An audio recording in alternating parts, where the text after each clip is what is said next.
Article 10. La conscience christique. Le Christ dit: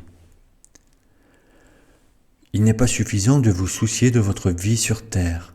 Vous devrez vous soucier également de votre vie et de votre bien-être quand vous passerez dans les dimensions suivantes. Là, plus que jamais, vous vous trouvez dans la dimension de l'être, qui est la manifestation extérieure de votre propre conscience, mais dans une mesure encore plus grande que quand vous êtes sur Terre. Sur Terre, vous créez votre propre environnement unique à partir du tissu de votre conscience globale. Mais vous pouvez aussi prendre part à l'environnement de votre prochain quand vous le rencontrez ou que vous vivez ensemble. Cela signifie que quand vous êtes sur Terre, vous pouvez vous déplacer dans un environnement plus plaisant, rencontrer des gens plus plaisants que ce que votre conscience crée ou attire normalement à vous. Mais cette incompatibilité conduit à des frictions et à un malaise. Les gens se sentent soit hors de leur zone de confort, soit étouffés par leur conscience supérieure qu'ils rencontrent. Et ils sont pressés de revenir à l'environnement de conscience inférieure dans lequel ils se sentent à l'aise. Certaines personnes sont attirées et naissent dans une couche de conscience dans laquelle elles sentent qu'elles sont étrangères, et spontanément, elles commencent à travailler, même dans l'enfance, à s'éloigner vers la couche de conscience dans laquelle elles sont capables de prospérer. Le niveau de conscience avec lequel vous mourrez est le niveau que vous ramènerez.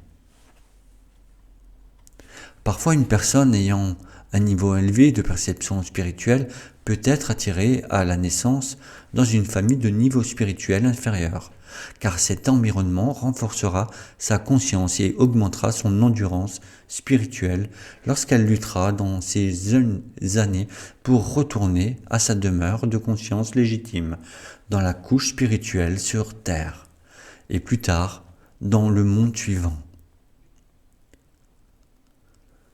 Tout comme vous faites l'expérience de votre conscience non développée quand vous mourrez, de même vous accédez aux dimensions supérieures qui reflètent votre propre conscience quand vous êtes réincarné plusieurs fois et que vous avez travaillé à acquérir du discernement spirituel. Vous trouverez que vous et tous ceux que vous rencontrez, vous êtes de la même conscience. Vous serez attiré par les conditions qui sont compatibles et auxquelles, en raison de votre propre créativité, vous pourrez parfaitement contribuer. Si lors du décès, la conscience a été centrée sur l'ego et vicieuse, l'individu se réincarnera rapidement, puisque le sentiment d'inconfort sera intolérable. Une telle personne retourne volontiers sur Terre, sous une autre identité. À ce niveau d'existence, les conditions terrestres semblent préférables à celles du monde astral. Cela prend de nombreuses vies, avant que l'âme s'éveille au fait que s'échapper est possible uniquement lorsque l'esprit humain s'emploie à essayer d'élever ses perceptions et sa conscience jusqu'à une zone de confort plus supportable. Plus la conscience d'une personne est spirituelle avant qu'elle meure, plus elle a réexaminé sa vie, acquis du discernement sur le contrôle qu'a l'ego sur son esprit et ses sentiments, les dégâts qu'elle a faits dans les vies des autres, et le malheur qu'elle a causé.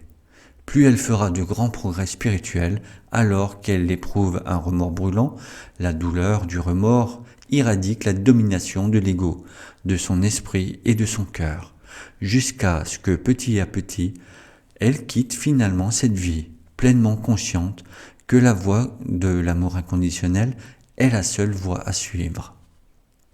Une telle personne comprend pleinement, reconnaît et est clairement consciente que toutes les souffrances, maladies, privations, manque de succès, malheur sont issues du manque d'amour dans son approche de la vie, des gens, de l'environnement. La critique est la plus grande de toutes les obstructions au bonheur intérieur, car elle est hautement destructrice et elle est renvoyée dans la vie de la personne car, lorsque vous jugez, le jugement se retourne contre vous, comme dit le proverbe. Critiquer les autres interfère avec leur bien-être, et par conséquent, lorsque nous faisons mal aux autres, même très légèrement, à nouveau le mal nous revient avec les intérêts. conséquent, quand vous entreprenez de suivre la voie du Christ, vous devez comprendre que c'est un chemin d'auto-analyse sans relâche. Vous devez trouver le courage de regarder vos actions à la lumière de l'amour et vouloir la vérité concernant vos pensées et émotions. En progressant sur le chemin, il devient plus facile d'accéder à une perception de la vérité des autres, de ce qui les anime, les motive, leur fait faire des erreurs dans leurs relations, sur leur lieu de travail et avec leurs proches. Plus vous pouvez être en empathie avec les autres, comprendre ce qui les motive, percevoir les difficultés qui les poussent à commettre des actions irréfléchies, plus élevée devienne votre propre spiritualité, votre propre sens de la compassion et de l'amour envers ceux qui, vous réalisez maintenant, vous font vraiment du mieux qu'ils peuvent dans l'environnement et les circonstances qu'ils se sont créées pour eux-mêmes. De ce point de vue, il devient de plus en plus facile de les excuser, jusqu'au moment où, voyant la vérité de l'autre si clairement, vous avez hâte de pardonner et d'effacer de votre pensée toute tension et toute critique envers lui. Lorsque le moment de mourir arrive, les personnes aussi illuminées, vivant en paix et en harmonie avec le monde entier, entrent dans un état de bénédiction et de joie absolue. Elles entrent dans la lumière, et il n'y a pas un seul regard en arrière vers la terre. Enfin, elles découvrent qu'elles sont arrivées dans cette dimension de l'être où elles sont satisfaites et pleinement en paix. Après un moment, elles commencent à remarquer qu'il y a des dimensions d'existence encore plus hautes, et elles se mettent à préparer, élargir, étendre leur conscience pour absorber les vibrations encore plus hautes de la conscience divine. Elles deviennent des transmetteurs toujours plus créatifs et rayonnants de l'amour inconditionnel. De telles personnes sont vraiment la conscience christique.